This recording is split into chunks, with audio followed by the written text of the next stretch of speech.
en temas de seguridad ciudadana en España sobre cursos de investigación judicial y violencia femicida en los Estados Unidos de América sobre el programa de anticorrupción. Es autor y ha publicado más de 15 libros de investigaciones en el campo de derecho penal, procesal penal, constitucional y derechos humanos, entre otros.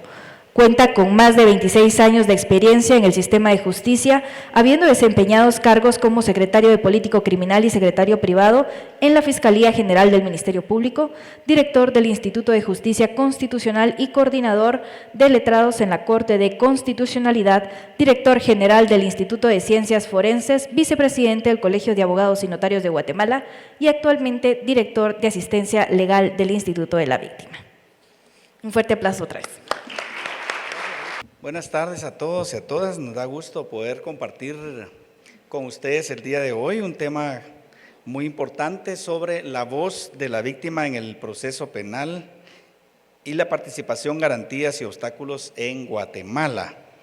Después de la pausa activa que nos hizo Brian, creo que nos despertamos todos, así que espero que podamos todos abordar de alguna manera este tema que es muy interesante. Todos reconocemos que efectivamente las víctimas han sido invisibilizadas en los últimos años, pero esto no ha sido así toda la historia de la humanidad. La verdad es que el redescubrimiento que la victimología ha hecho sobre el tema de la participación de la víctima no es algo que realmente sea muy novedoso, sino realmente se trata de una reivindicación de temas que anteriormente, durante la historia de la humanidad, la víctima gozó de una primacía. Vamos a ver acá si alguien nos ayuda con la... Creo que está... Ahí está. Vamos a recordar algunas fases de o épocas del derecho penal. Si ustedes lo recuerdan, básicamente es algo que aprendimos quienes hemos estudiado derecho en los primeros años, ¿verdad?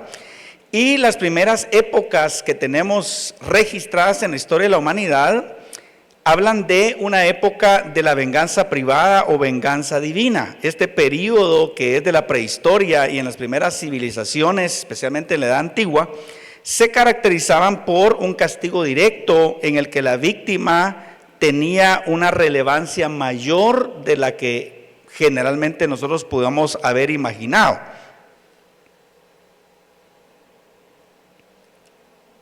Sí, corrí o no corrí. No, ¿verdad? Si alguien nos pudiera ayudar, creo que desde acá no agarra mucho el control, pero si alguien nos puede ayudar a correr las diapositivas, les agradeceríamos. Bueno, luego tuvimos la época de la venganza pública, que es un periodo en las civilizaciones antiguas también organizadas principalmente en Egipto, Mesopotamia, Roma primitiva, ¿verdad? Y se caracterizaba porque el ente que ejerce el poder empieza a intervenir en la sanción. Los castigos son públicos y ritualizados, se empieza a incorporar la pena corporal, se busca siempre ubicar la paz social, pero predomina el carácter represivo.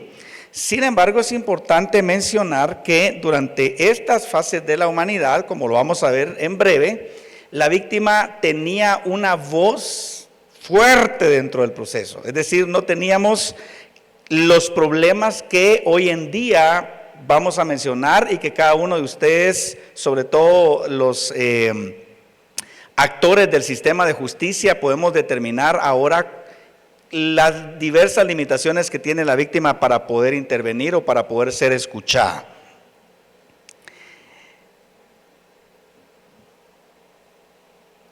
Ok, veamos por ejemplo, dentro de estas dos facetas de la época de la humanidad, podemos determinar con fuentes fidedignas, no son historias, no son tabú, existen medios de prueba tangibles que pueden corroborar que la víctima a los inicios de la humanidad tuvo la mayor participación y auge dentro de los sistemas punitivos.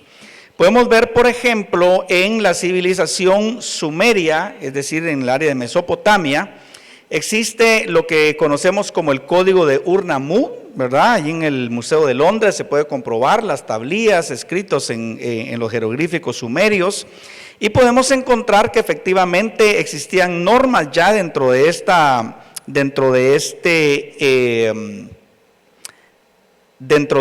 época, ¿verdad? Estamos hablando de una época del año 2100 antes de Cristo aproximadamente, ¿verdad? Y tenemos acá ya registros de normas legales que hablan de la intervención directa de la víctima dentro del proceso punitivo. Por ejemplo, podemos encontrar, yo creo que voy a moverme hacia enfrente porque tengo problemas con la tablet, no sale completa la presentación. Voy a moverme con el respeto debido, solo voy a pedir sonido en esta, por favor, gracias. Ok. Podemos encontrar entonces, por ejemplo, ¿verdad? Estas son algunas de las normas que están escritas en este código. Y encontramos, por ejemplo, si un hombre hiere el pie de otro hombre, pesará 10 ciclos de plata. Si recordamos y vemos, estamos hablando del año 2100 al año 2050 aproximadamente antes de Cristo. Y ya tenemos normas específicas que hablan de la reparación del daño. O sea, no es algo que nosotros podamos determinar y decir que en los últimos 50 años realmente aún ha habido un auge y que efectivamente se empezó a descubrir la justicia restaurativa. Lo que en realidad se está haciendo es una reivindicación de lo que realmente antes existió. Podemos ver normas, ¿verdad? Como la norma en el Código de Urnamú número 7 que dice: si un hombre causa que una mujer virgen pierda su virginidad, pagará 5 ciclos de plata. Por supuesto no estamos haciendo una apología a este tipo de normas. Lo que estamos diciendo es que ya el tema de la participación de la víctima en el conflicto y la solución del mismo, se le reconocía a la víctima el derecho de poder decidir y poder establecer las formas de solución de ese conflicto. En la norma número 1 decía: si un hombre asesina a otro hombre, deberá pagar media mina de plata, ¿verdad? Es decir, estamos hablando de las primeras civilizaciones y ya existían normas que específicamente orientaban a que la víctima pudiera tener la participación y poder determinar la forma de solución de una manera restaurativa y no necesariamente a través de una imposición que el Estado hacía para solucionar ese crimen. Y por último el ejemplo, ¿verdad? Tenemos: si un hombre arranca un ojo a otro hombre, pesará media mina de plata. Luego avanzamos en la historia y podemos ver en el año 1750 aproximadamente antes de Cristo, encontramos el Código de Hammurabi. Tampoco son leyendas, ahí está el Código de Hammurabi, lo pueden ir a ver al Museo del Louvre, ahí está, y se puede comprobar que data de aproximadamente de esta época, y empiezan ya a establecerse algunas normas retributivas, es decir, empieza a verse cómo ya la organización del Estado, aunque no habían estados formales todavía en esta época, empiezan a incursionar a tratar de acaparar la respuesta en lugar de que sea la víctima la que tenga la respuesta al conflicto. Algunos ejemplos de acá, que todos lo conocemos, sabemos cuál es la ley del talión, ¿verdad?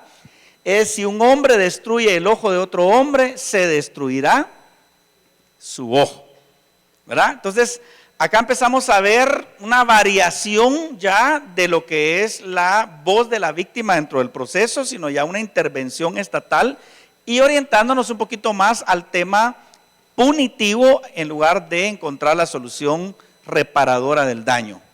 Encontramos también en el Código de Hammurabi, en el párrafo 198, dice: si destruye el ojo de un plebeyo o rompe el hueso de un plebeyo, pagará una mina de plata.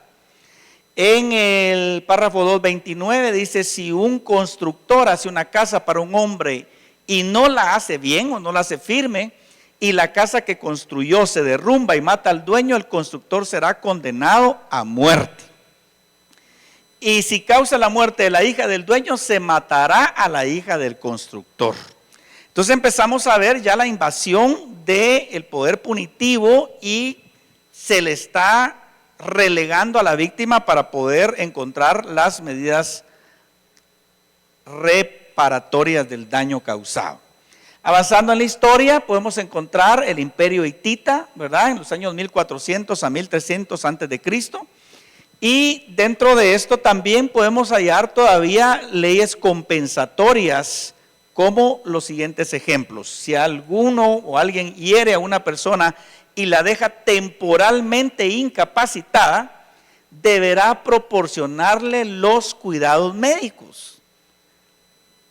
No sé qué tan difícil podrá hacer entender esto, que ya las personas en el año 1400 antes de Cristo lo entendían.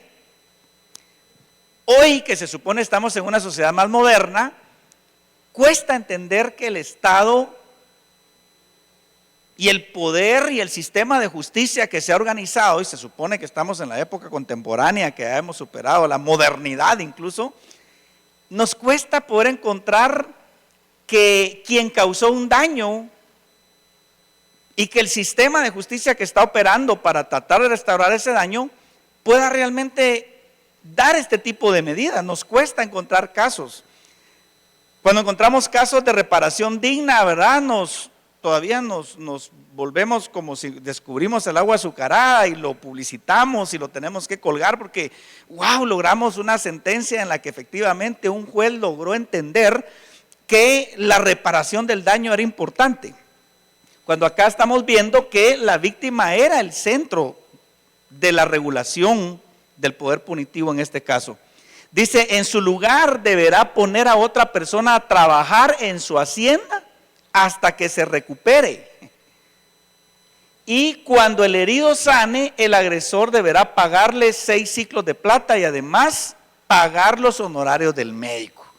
A mí me parece una ley, la número 10, que si en el año 1400 antes de Cristo ya lo entendían, sería importante que en la modernidad el sistema de justicia, el sistema judicial y todo el aparato estatal pudiéramos comprender que ese es el objetivo que se persigue y no solamente obtener la solución del problema mediante una condena, si es que finalmente bien le va al sistema de justicia lograr una condena. Pero en muchos casos, ¿verdad? Ni siquiera existe la sanción y mucho menos la reparación del daño. En la ley número 9 decía, si alguien hiere la cabeza de una persona, deberá dar 6 ciclos de plata, el herido recibirá 3 ciclos de plata y los otros 3 se entregarán al palacio. O sea, ahí ya vemos también la mano del poder estatal organizado, también obteniendo lo que hoy podríamos decir sería la multa, ¿verdad? Pero al menos dentro de la sanción se observaba que el herido recibía la compensación de 3 ciclos de plata, ¿verdad? Hoy en día, como vamos a ver más adelante, tenemos normas más modernas en las que incluso la sanción no existe, la compensación no existe como forma de sanción. Que si hay corrientes criminológicas y victimológicas que impulsan la tercera vía y tratan de impulsar que se tome en cuenta la compensación como una forma de sanción y no como una forma aislada que queda de forma autónoma a voluntad o a condiciones externas para que se puedan cumplir, ¿verdad? En este caso estamos hablando de un sistema muy antiguo en el que ya se establecía la compensación como una sanción específica dentro de las normas punitivas. Luego tenemos otro ejemplo en el Israel antiguo, que data según los historiadores del año 1300 a 1200 antes de Cristo, aunque su redacción final se ubica entre los años 1000 y 600 antes de Cristo. Y en el Código de la Alianza, que representa el libro de Éxodo, se encuentran algunos ejemplos también relacionados con este tema. Y aquí podemos ver ya el avance que se va dando también. Dice, el que hiere a alguno haciéndole así morir, él morirá. Mas el que no pretendía herirlo, sino que Dios lo puso en sus manos, entonces dice: yo te señalaré un lugar al cual ha de huir. Pero si alguno se ensoberbeciere contra su prójimo, lo matare con alevosía, de mi altar lo quitarás para que muera. Bueno, aquí lo que quería resaltar con esto es, vean cómo evoluciona el tema, ¿verdad? Hoy en día, vamos a ver, primero expliquemos esto. Acá lo que existe es, si alguno mata con dolo a otra persona, debe morir. La ley del talión. Pero si lo hizo, ahí donde dice si Dios lo puso en sus manos, interpretando es si realmente no hubo dolo, sino que realmente fue un accidente lo que hubo, es una muerte accidental, un caso fortuito, para evitar que el vengador, que tenía la facultad de poder causar la muerte del criminal, para evitar que el vengador cumpliera con eso, se señalaban lugares a los que podía huir el supuesto victimario, que se llamaban ciudades de refugio, y en las ciudades de refugio ellos podían ingresar y en esos lugares no podía el vengador, o sea la víctima, ejercer su derecho de venganza. Ahora llama la atención porque en este contexto el que huía era el victimario, pero en la sociedad moderna, la ciudad de refugio, el lugar seguro, ¿dónde está Giselle? Por ahí anda Giselle. El lugar seguro es para la víctima. O sea, la víctima no solo fue objeto de violación de sus derechos fundamentales, en la sociedad moderna la que huye es la víctima, a la que tenemos que proteger es a la víctima. Mientras que en la civilización antigua el victimario, para evitar ser alcanzado por el poder que se le otorgaba a la víctima, era el que había que proteger. Pero en la sociedad actual no, en los lugares seguros, tenemos lugar seguro, ¿verdad? En el Maiming, ¿verdad? Y no atendemos victimarios, sino a los que tenemos que atender es a la víctima que anda huyendo del victimario. Entonces, esto nos demuestra cómo la voz de la víctima a través de la evolución de la humanidad ha variado rotundamente.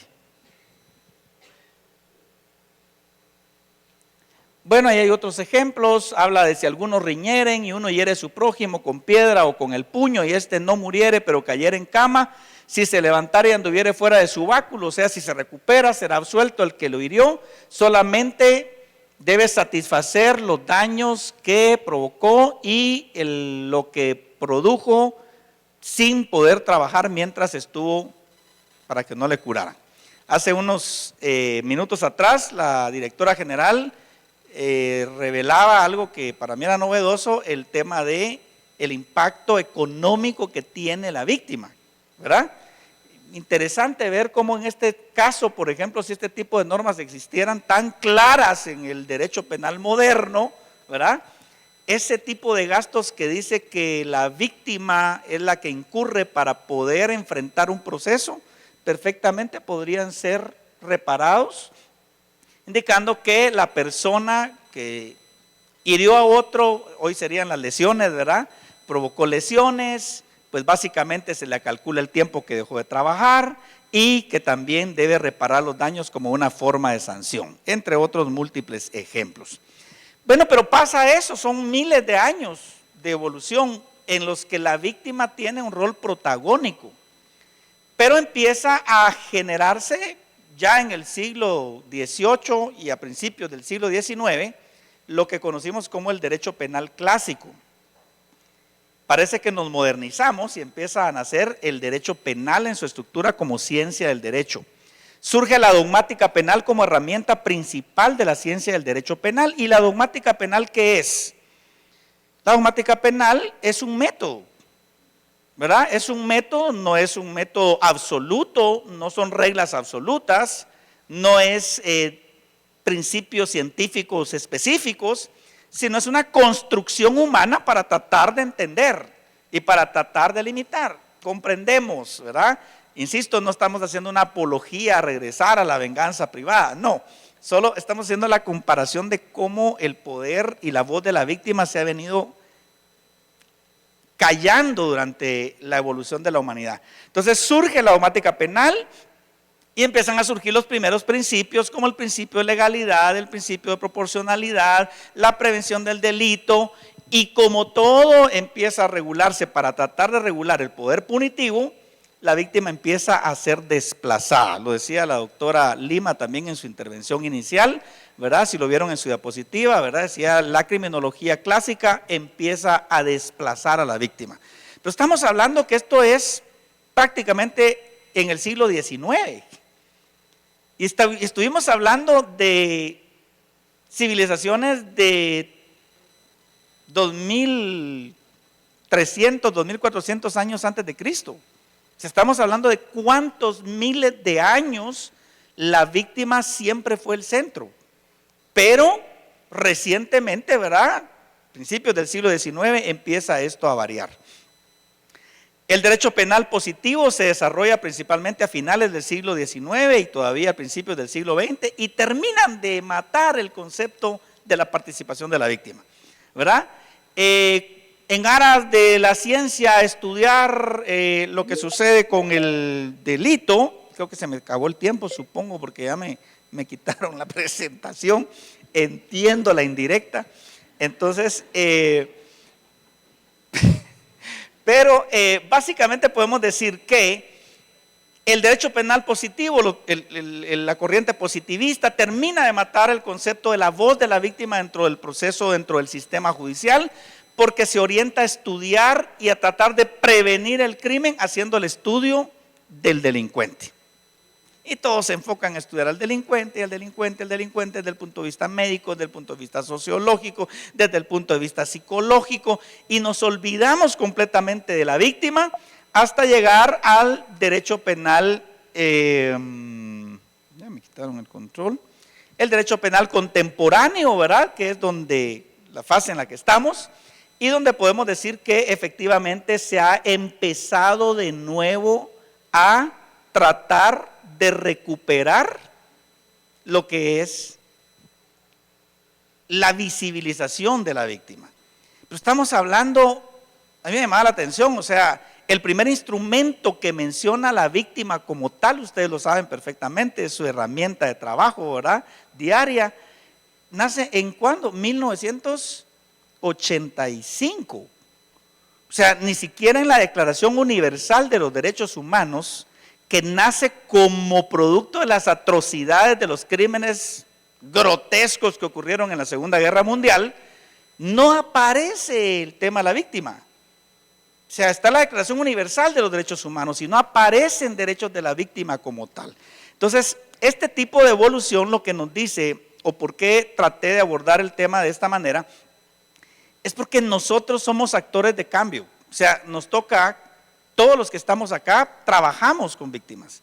Desde el Instituto de la Víctima, desde el Ministerio Público, desde el organismo judicial, desde las agencias del sistema, nos toca que trabajar con víctimas. Y tenemos que levantar la voz por ellas. Nos toca que recuperar un terreno que por miles de años sí se le otorgó a las víctimas. Y que la ciencia del derecho penal a partir de 300 años para acá empezaron a invisibilizarla. Yo creo que por el tiempo, yo no sé cómo estamos, creo que ya terminamos, todavía tenemos un poquito de tiempo, ok. Entonces, nos quedan 5 minutos, muy bien, gracias. Entonces, efectivamente mencionábamos que entonces la Declaración de los Principios Fundamentales de Justicia hasta en el año 1985 ya empiezan a visibilizar a la víctima, y a partir de ahí efectivamente podemos decir que estamos recuperando el terreno perdido durante los últimos 300 años.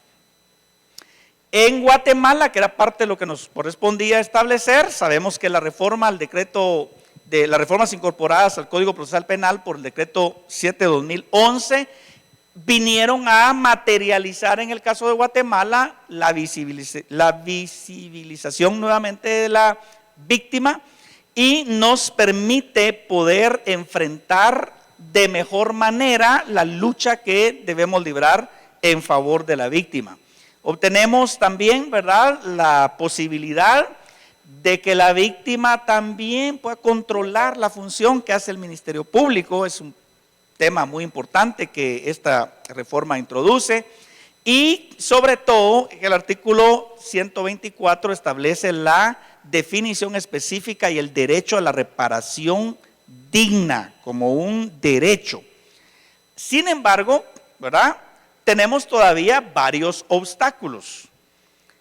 Antes de eso tuvimos la reforma también del 2016 que terminó de incorporar algunas normas que no las vamos a leer acá porque son solo algunos ejemplos, ya todos lo conocemos. Pero quiero cerrar con los obstáculos que enfrentamos. Y hay algunos obstáculos que son eminentemente legales. El Instituto de la Víctima tiene el deber, el mandato legal de ser el ente rector de las políticas victimológicas, y parte del mandato será tener que promover quizá en un futuro inmediato algunas reformas que puedan todavía venir a fortalecer los derechos de las víctimas dentro del sistema de justicia. No tenemos, por ejemplo, consideración del daño causado como un elemento vinculante para la imposición de una medida sustitutiva, ¿verdad? Es decir, en todo caso la reparación tendrá que esperar porque la seguimos visibilizando hasta el final del proceso, cuando en realidad el daño lo tenemos que empezar a tratar de reparar desde el primer momento en que nace el proceso penal. También falta regulación de reparación del daño como elemento condicionante de un beneficio penal, por ejemplo, ¿verdad? Hoy tenemos leyes como el tema de la aceptación de cargos que facilitan la salida del victimario del sistema de justicia sin que la reparación del daño sea un elemento condicionante real, ¿verdad? La primacía de la imposición de una pena pecuniaria, por ejemplo, la multa. Es decir, hay delitos en los que el victimario es condenado a pena de prisión, obtiene su beneficio, ¿verdad?, penitenciario, tiene que pagar la multa que va al organismo judicial y no paga la reparación. Entonces, tenemos un sistema en el que todavía se privilegia la multa para el sistema de justicia, para un órgano estatal, antes que el derecho específico de la víctima a ser reparada. Son algunas de las cosas con las que tenemos que todavía seguir luchando en el caso de Guatemala. Aspectos culturales, ya nuestro amigo que nos antecedía lo abordó de mejor manera, así que no vamos a insistir mucho en esto. Y algunos temas estructurales, ¿verdad?, como la evolución creciente de delitos. Esto trae un mayor número de víctimas siempre al sistema de justicia, y las agencias del sistema de justicia estamos colapsadas. Esa es la verdad. Y no solo en Guatemala, es alrededor del mundo. Habrá que ir buscando mecanismos alternos también para encontrar esas soluciones. Sistemas de protección ineficientes. La verdad es que, como mencionaba al inicio, ¿verdad?, anteriormente el victimario tenía que ir a buscar lugares de refugio. Ahora es la víctima la que tiene que buscar sistemas de protección, y no existen sistemas de protección efectivos. La verdad es que todavía tenemos que luchar contra una estructura que nos limita mucho la participación real de la víctima dentro del proceso. De ahora que creo que sí ya se me fue, ya me están manipulando la presentación. Desconfianza institucional, solo quiero resaltar eso. Me llamó la atención la encuesta, los datos que informa el CIEN. El CIEN hace una presentación cada año de estadísticas de violencia, alguna encuesta de victimización, no muy grande, pero creo que representativa, y refleja ese dato que me llama la atención. De las personas que se les preguntó, le dijo, ¿cuántos de ustedes han sido víctimas durante el último año? Y ahí aparece el porcentaje, no me interesa tanto ese dato. De los que no presentaron la denuncia, que son esa cifra negra, se les preguntó la razón. Y la razón mayoritaria, pero por mucho, es no confiamos en el sistema de justicia. Así que somos parte de ese problema con el que tenemos que lidiar todos los días, y nuestra función y nuestra actitud con la que enfrentemos y atendamos a las víctimas hará que esa realidad pueda cambiar. Muchas gracias por su atención.